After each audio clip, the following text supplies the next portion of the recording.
வள்ளிமலை அதிபதியா முருகா முருகா, வள்ளியோட மன்னவரா முருகா முருகா, வேடர்களின் மாப்பிள்ளையா முருகா முருகா, வேண்டியதை தந்திடுவார் முருகா முருகா.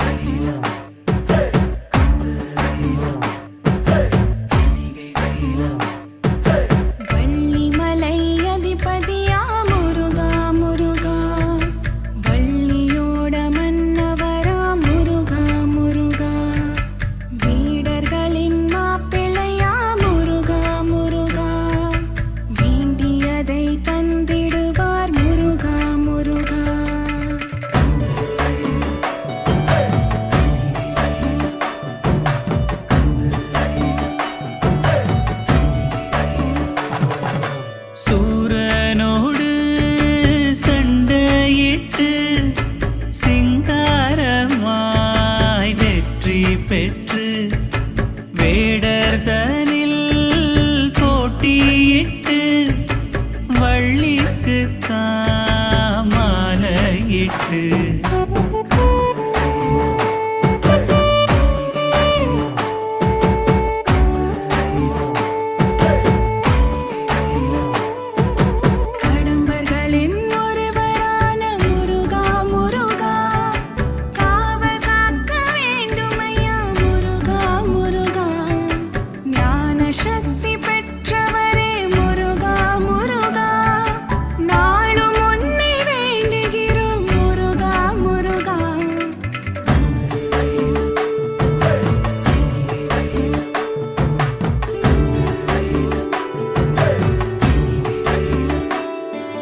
வள்ளி மீது காதல் கொண்ட முருகா முருகா, வள்ளி மலத்தோல் சிரிப்பாய் முருகா முருகா, தொல்லைகளை தீர்த்திடுவாய் முருகா முருகா, தொண்டு செய்ய காத்திருக்கோ முருகா முருகா.